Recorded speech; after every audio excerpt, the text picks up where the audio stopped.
and other mainline Protestants, which we think are in the worst shape, and we're in the worst shape, okay? It's clearly higher in the Jewish world. But overall, collectively in America, 25% would say no.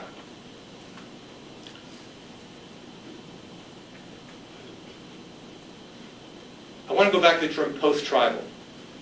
I've argued in my book, Judaism and Justice, that there are two categories of Jews out there, tribal Jews and covenantal Jews. We are the tribal Jews.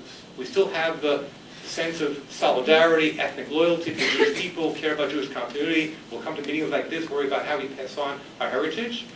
The Jewish community has been shaped by tribal Jews, and they assume or hope that the audience also are tribal Jews, but they're not. They're post-tribal Jews.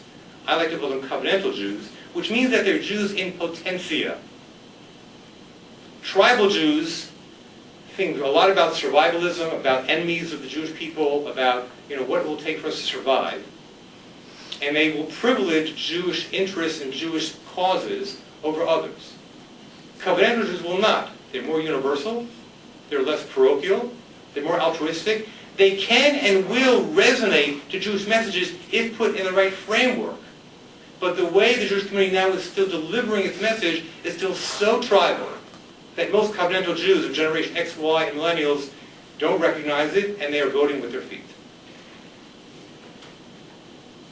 So the question I want to pose and spend the rest of my time on some solutions, because I actually think that parts of this analysis are out there and been out there for a while. What I think is where we fall short is we don't have a lot of answers to it. So after we all shake our heads, and maybe I've given you a few pieces of data that you haven't heard, but it fits a picture that anyone in this room has seen evidence of, I want to spend most of my time now focusing on 4 propositions about where the Jewish community might go, because I believe that in any social phenomenon, within the rubric of decline are the seeds of Renaissance.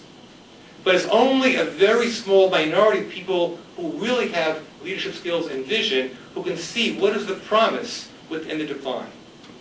If you're in the private sector, people who buy into a down market are the ones who make big money, right? Because they say, this market's not going to keep going down. I think there's stocks here I can bet on, right? But what does that look like in the social context, within institutions, within religious subcommunities?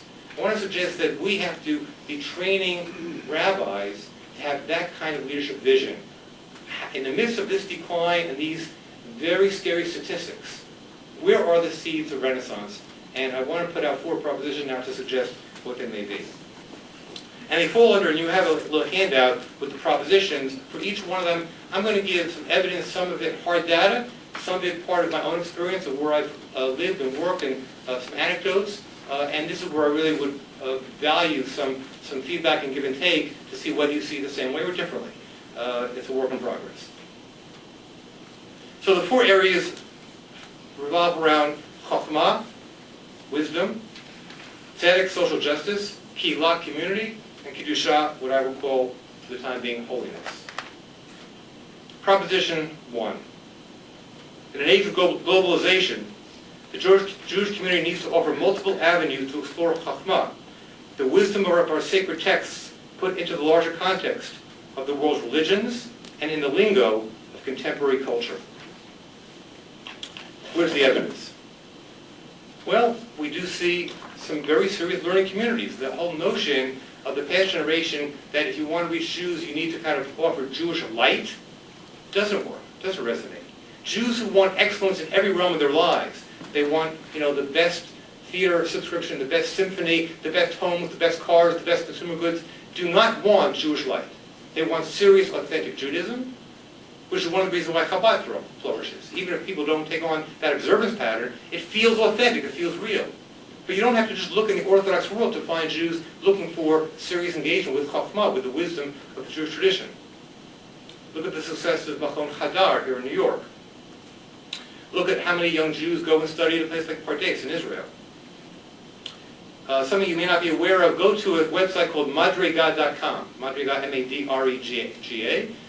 It is a website started by a layperson out of Canada, who is now the hub of dozens and dozens of Musar circles all around America. I happened on to about a year ago, and did a retreat at my synagogue about Musar, and now we have 4 Musar groups going on in our own synagogue, all using this stuff coming out of madrigat.com, studying Musar on their own. Okay? It's going on all over America. Or take the phenomenon of limud. In 1980, in the United Kingdom, they started the first limud. Okay? How many of you have been to limud ever in the UK? I was privileged to be there last year.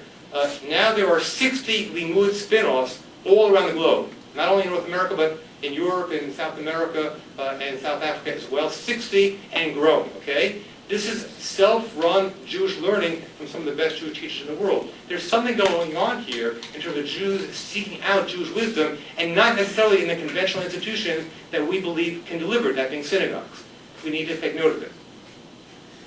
But I want to go beyond this because I think that the search for Chachmah within the Jewish community, among the market that we're talking about, the post-tribal generation market, cannot just be in the lingo of Judaism. Because they are desperate to see it in a larger context. You know how many Haggadot have crossed my desk which weave in the traditional Haggadah text with quotes from Gandhi and Martin Luther King and Nelson Mandela? This is the generation that we're looking at. That speaks to wisdom in a broader context. In the late 90s, at Panim, we got funding from the Righteous Person Foundation, the Lilly Endowment, and the Ford Foundation to create a program called E Pluribus Unum. I want to share this because it's an important piece of data. We have really fine-tuned the idea of how to use a methodology that takes the wisdom of Jewish tradition to inspire greater commitment to activism, leadership, and social justice. And I started asking myself the question, would this work beyond the boundaries and the parameters of the Jewish world and Jewish wisdom? So we got funding to run a program called E Pluribus Unum, which we created, which brought together every summer an equal number of Jews, Catholics, Protestants, and last year Muslims as well, to explore the nexus between religion, social justice, and the common good. What I saw happening there just spoke volumes about where post-tribal Jews are at, because many Jews, young Jews, these were Jews who were entering college freshmen, okay? You put them with the best Jewish teachers in the world, and they feel kind of like, ho-hum, you know, it's like every Jew is from Missouri, the show me state, like show me. Like, make the case, you know? Tell me why it's good to be Jewish, because I'm not so sure. And they're so quick to push it away if it feels too tribal and too parochial. But in the context of other young people from other faith traditions, they're amazed when they're challenged about, like, what do you believe about God? What do you believe about tradition? What do you believe about worship? What do you believe about spirituality? And suddenly you have Jews wrestling with, well, what is my language? How do I respond to that? And they've come out of Jewish communities that have not given them the equipment to even articulate that because they come out of these ethnic survival cocoons that we've created. And just to make the point that this is not only liberal Jews, this past Shabbat I was invited to a bat mitzvah at another synagogue, and I bumped into an alumnus of a Panim program, a graduate of Ramaz, okay, one of the flagship Orthodox faith schools in America. What she's done as a result of her Panim experience from Ramaz is on campus she got very involved with something called the Interfaith Youth Corps out of Chicago. Some of you may know about it, which actually is creating interfaith hubs on campuses all over the country to explore issues of justice from an interfaith perspective. And now she's waiting for permission from her college to do a year fellowship in Bethlehem working with Palestinians. Okay? Why? Because she learned the message of Judaism around Chachmah, but she will not exercise it simply within the parochial walls of the walls of the Jewish community. We need to understand that desire to see the Chachmah on a broader plane. And the last piece of evidence, perhaps most relevant to this audience, because I think the future is all about interfaith and not looking at this only from the Jewish perspective. 2 seminaries in the past couple of years are on the road to looking about training religious leaders on an interfaith basis. Andover Newton is on the verge of a merger with Hebrew College Rabbinical School. They're already moved into the same building, and they're doing a lot of cross-referencing of the classes, which students have already taken for several years.